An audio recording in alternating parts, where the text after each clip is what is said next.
So I was skeptical, but 2 episodes of the Challenge All-Stars 5 have aired, and so far, it's better than I thought it would be. Except for people's performances in the challenges. Those are about as bad as I expected. But other than that, there's been good drama and fighting that I really wish we could have heard uncensored on Paramount+. You know nothing about me. And you know nothing about me. You I know. So are you, baby. So the are you. There have been things that made me laugh. Checkpoint 3.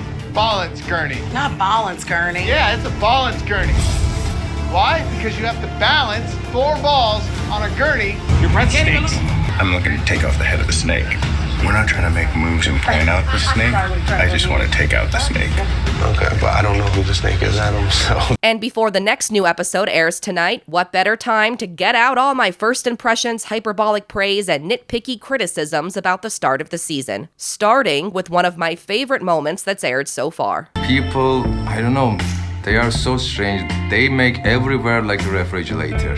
Outside so hot, inside so cold. I just think that's a good take. You should be able to dress for the temperature outside and still be comfortable in those clothes once you're back inside. And people say Turbo is unhinged. What's actually unhinged is this cast. And also Turbo. But the cast is weird, right? Not even necessarily in a bad way, but thinking about Turbo, Beth, Big T, Steve, and Ashley K all being in a season together gives me a brain freeze. It's a good group for drama and fighting, but if Corey's in this cast and he only debuted on the flagship show 4 seasons ago, then the producers have fully abandoned All-Stars' original purpose. Granted, they've been gradually doing that since All-Stars 3. Now we're stuck with hacky jokes poking fun at the series' original premise. I see my competition for the first time, and god damn, looks like a nursing home out here.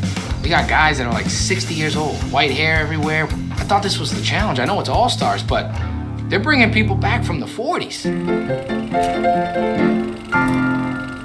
I hope he doesn't do more of that, because when Kayla kept making age jokes on All-Stars 3, it got so old it could have competed on All-Stars 4. Despite the infusion of newer era players, parts of this season's format deliver an old-school vibe, with public voting led by TJ, the return of the packing up scene for the episode's losers, and an elimination pit called the Jungle, same as the original Rivals season. And despite the infusion of newer era players, what I love about this cast is how many different Rivals partnerships you could make with these 26 people, despite it also not really making sense that they're all in one season together. If we're going by the challenge's definition of what a rival can be, then Shane and Veronica, Beth and Veronica, Beth and Sylvia, Beth and Anissa, Veronica and Anissa, Anissa and Kellyanne, Kellyanne and Janae, Anissa and Nani, Frank and Nani, Nani and Ashley, and Melissa and Corey could all be paired together. And at least a few of those pairs would have been more competitive teams than a lot of the ones we ended up with. So far, TJ seems especially unimpressed with the cast's performances. At the end of the first challenge, he said this. There's definitely room for some improvement.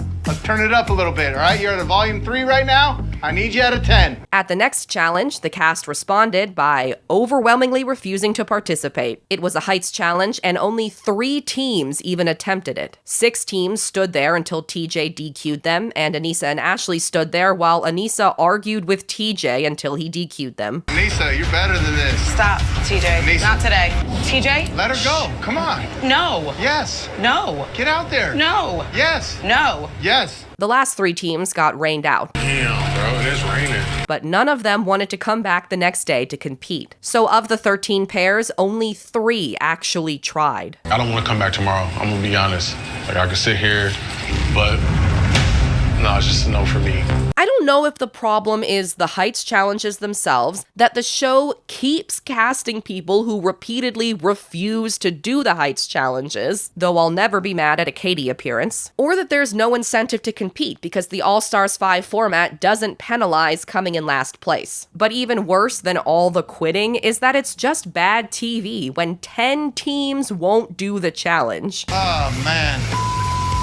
sucks, dude. It's also bad TV when there isn't a single wide shot of both duos competing in the elimination together, which is what happened when Adam and Steve took on Beth and Jonna in pole position. It's not even like the editors used close-ups to fudge how close the elimination was, because you can tell by the number of poles Jonna is holding at the end that she and Beth really were right behind Adam and Steve. But disappointing elimination coverage has been par for the challenge's course for a while, just like repeating information has been. I know what Johnny is capable of in this game. She's a champ. I feel like I did the impossible.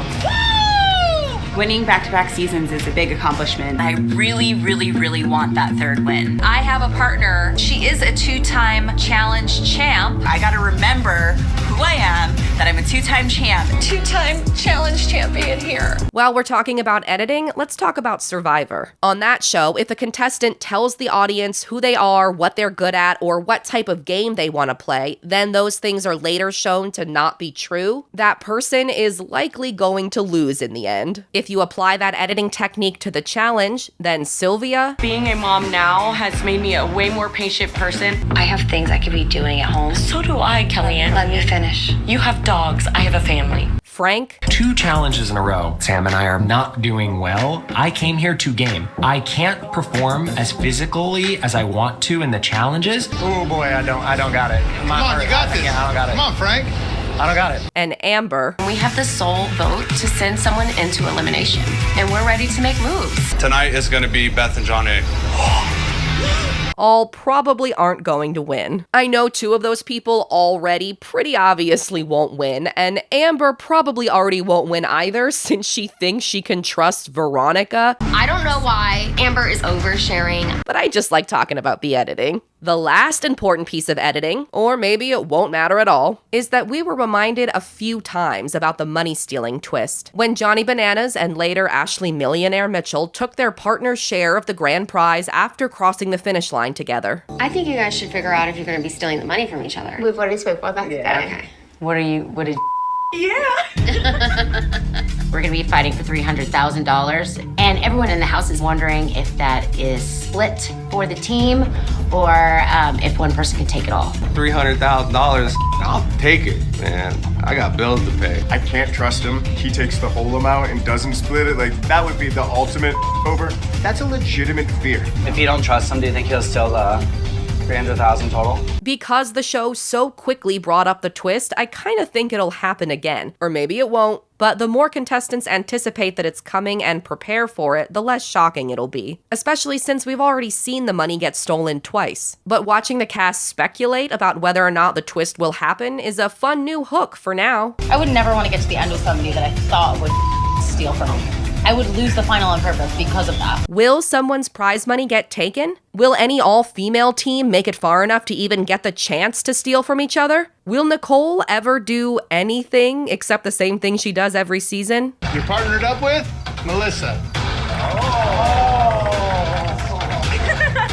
My girlfriend's not going to be happy about this one. She's on top. Get out! I got here first! Me and my current girlfriend, Kim, we're taking things slow. So, like, I'm not here to have a fling. I'm not here to destroy what I have back at home. But if you put a blonde bombshell in a room with me, then something's gonna happen. Nicole's looming infidelity notwithstanding, She's got plastic tits. Like, what do you want me to say? I'm excited to see how the rest of the season unfolds, and I'm excited to make another challenge video after more of it has in a few weeks. Thanks for watching. Bye.